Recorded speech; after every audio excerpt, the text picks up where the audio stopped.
북러 정상회담이 머지않아 열릴 예정인 가운데 수행단은 군부 핵심 간부들이 포함이 돼 무기 거래가 핵심 의제로 다뤄질지 관심이 쏠리고 있습니다. 취재 기자 연결합니다. 조수연 기자. 네, 통일외교안보부입니다. 김 위원장 북러 정상회담 장소로 이동 중인 것으로 보이는데 지금까지는 어떻게 파악되고 있습니까? 네, 지금까지 북한 측 발표와 우리 국방부 그리고 러시아와 일본 언론 보도를 종합하면요. 김정은 위원장은 그제 오후 전용 열차로 평양을 출발해 오늘 새벽 러시아에 진입한 것으로 파악됐습니다. 북러 접경 지역에 있는 러시아 하산역을 거쳐 연해주 라즈돌나야 강 철교를 건너서 북쪽으로 이동 중인 것으로 전해졌는데요. 유력 행선지로 꼽혀온 블라디보스토크가 아닌 북쪽 또 다른 지역 하바롭스크주 방향으로 이동하고 있다는 겁니다. 이런 가운데 블라디보스토크에는 북한 고려항공 여객기가 도착했는데 정상회담 지원을 위한 북측 인력이 탑승한 걸로 보입니다. 따라서 다른 지역을 먼저 방문한 뒤에 블라디보스토크에서 회담을 개최할 수 있다는 관측도 나오고 있습니다. 북한은 최고 지도자 동선을 노출하는 문제에 매우 민감한 만큼 출발 보도 외에는 세부 상황은 공개하지 않고 있습니다. 북한 매체들은 김 위원장의 러시아 방문 일정에 군부 핵심 간부들이 동행했다며 출발 사진을 공개했는데요. 군서열 1, 2위인 리병철 당 중앙군사위원회 부위원장과 박정천 당 군정지도부장, 최선희 외무상, 또 오수용, 박태성 당 비서가 보이고 재래식 포탄 생산과 관련이 있는 조춘용 당 군수공업부장도 포함됐습니다. 푸틴 대통령과 김정은 위원장의 대면 회담은 2019년 4월에 이어 이번이 두 번째입니다. 김 위원장으로서는 4년 5개월 만에 정상 외교를 재개하는 겁니다.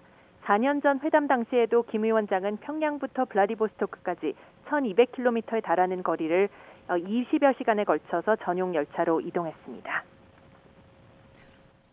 네, 그렇다면 북러 정상회담 시기와 장소는 지금 어디까지 파악되고 있습니까?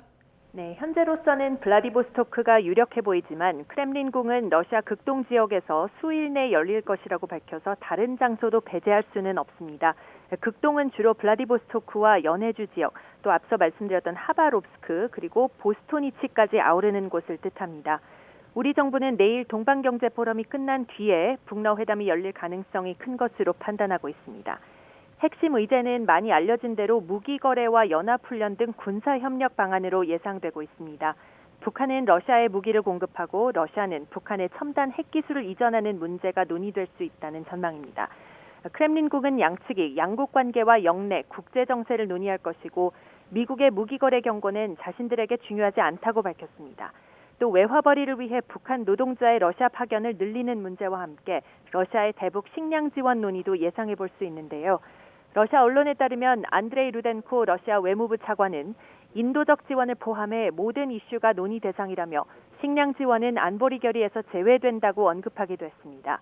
북러 밀착 양상의 우리 외교부는 북한과의 무기 거래는 안보리 결의 위반이라고 강조하고 러시아가 안보리 상임이사국으로서 책임 있게 행동할 것을 촉구해 왔는데요. 장호진 외교부 1차관은 YTN에 출연해 러북 관계가 안보리 결의의 취지와 한반도 평화 안정에 기여하는 방향으로 전개돼야 한다는 정부 입장을 러시아 측에 여러 차례 전달했다고 밝혔습니다. 그러면서 만약 러시아가 안보리 결의를 위반하고 북한과 일정한 선을 넘는 협력에 나선다면 한러 관계에 상당히 부정적인 영향을 미칠 수밖에 없다고 강조했습니다. 국제사회로부터 고립돼서 이해가 맞아떨어지면서 성사된 북러 정상의 이번 만남은 한반도뿐 아니라 국제정세에 적지 않은 영향을 미칠 전망입니다. 지금까지 통일외교안보부에서 YTN 조수연입니다.